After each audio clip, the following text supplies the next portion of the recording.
Hey folks, welcome to a portfolio review at Finominal. Today we're going to look at the WisdomTree liquid alternatives portfolio. Now, what's the objective of an alternatives portfolio?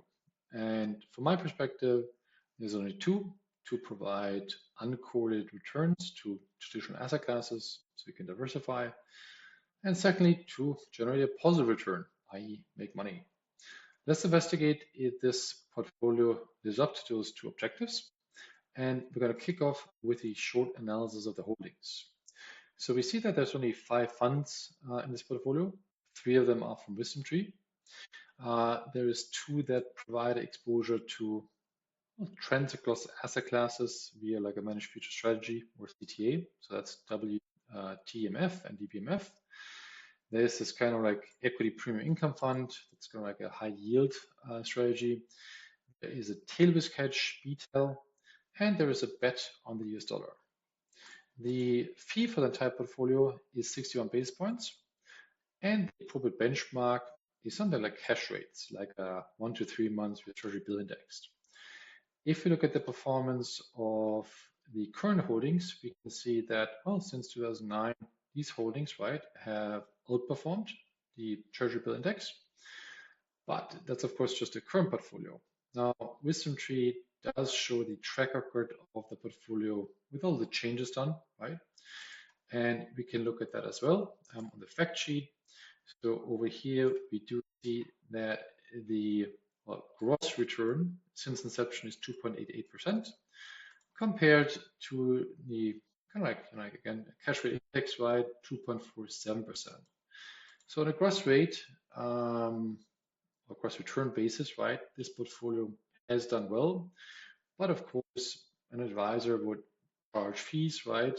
And on a net return basis, right, after advisor fee, this portfolio would have not outperformed short-term US treasuries, which is naturally not that great.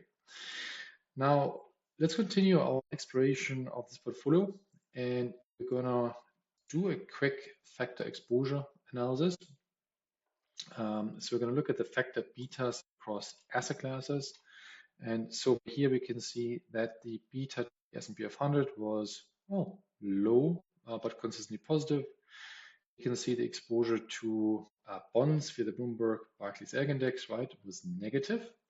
This we can explain via the 2 managed future funds, right, that were primarily shorting bonds through this period because bonds have been declining, and so they entered short positions. And we can, of course, also see the bet on the US dollar. Now, with regards to from a factor exposure analysis, next we can look at this from a diversification perspective. If this portfolio is diversified, right, as per its intent. And we can see that well, over the last 6.5 years, the correlation to equities was 0.35, which is on the higher side. And you could argue an alternatives portfolio should have a correlation to the S&P 500 of close to 0. Correlation to bonds was well, close to 0, as mentioned, was negative. Bonds negative were short positions in bonds via the managed future strategies. Now we can investigate where this correlation is coming from, and we can do that via a holdings-based analysis.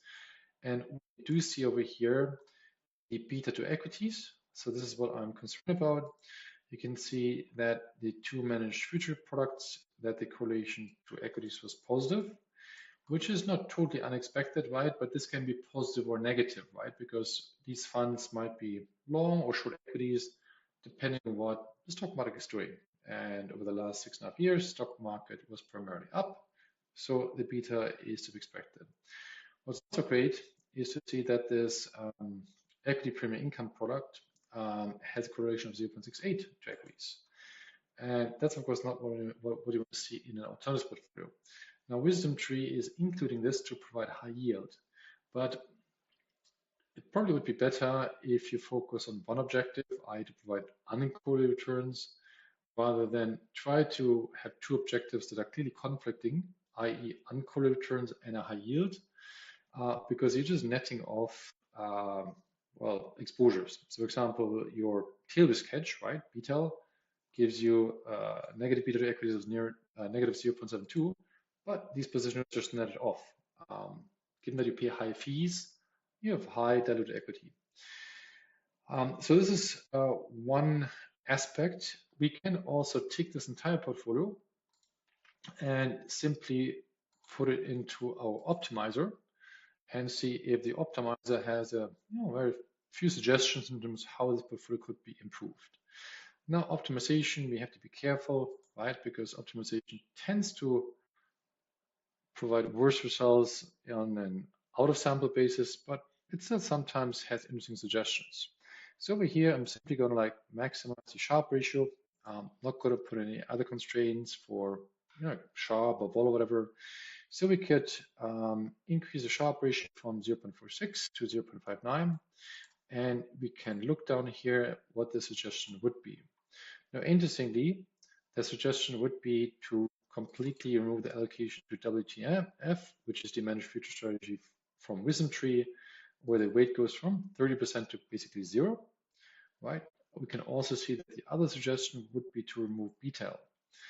Now, it's logical that this optimizer wants to remove BTEL because BTEL is a tail risk hedge, and that hasn't paid off in a largely bullish market, right? So we can ignore that one, right? Because a tail risk hedge is like insurance. You do pay insurance premiums even if you are not crashing your car on a daily basis. It's there in case you do crash your car, right? That the insurance covers the cost. Having said that, we should have a quick look at WTMF, right? Why the optimizer removes this exposure, and we can simply benchmark WTMF versus another managed future fund. And in this case, I'm going to take something with a similar long track record because WTMF has had a track record of, well, close to 15 years, right? But what we can see effectively, right, that, well, WisdomTree managed future strategy has done much worse than, this kind of like strategy from AQR, which is also doing a managed future strategy. You can see the performance which was worse, and actually WTMF over the entire track record has generated a negative return, which naturally is not great for any fund. We can also see that the correlation of WTMF to equities is higher. So it's a lower return or more correlated to equities, right? So that's, of course, what you do not want to see in an alternatives product. Now, I've created a simple portfolio where I've excluded WTMF from the WisdomTree Liquid Alternatives portfolio and reallocated that way to DBMF, which is already there, to keep the CT allocation constant. And we can see what that change would have done. So we can see that from performance perspective, right, where we simply replace WTMF because it's just not a great future strategy with DBMF, which can be looked at as a, well, it's a replication index, right? It's kind of like almost a passive approach to manage futures, right? That this would have increased the CAGR. That's great. So portfolio without WTMF and with the little more exposure, DBMF, right, would have had a higher CAGR.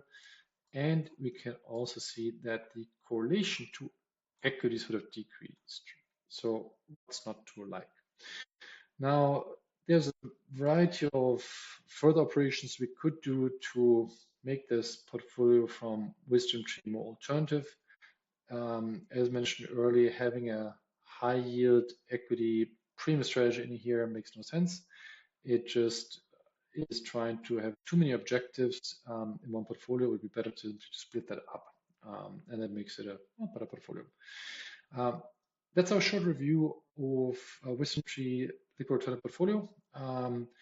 In general, there are strategies in here that are diversifying the managed futures.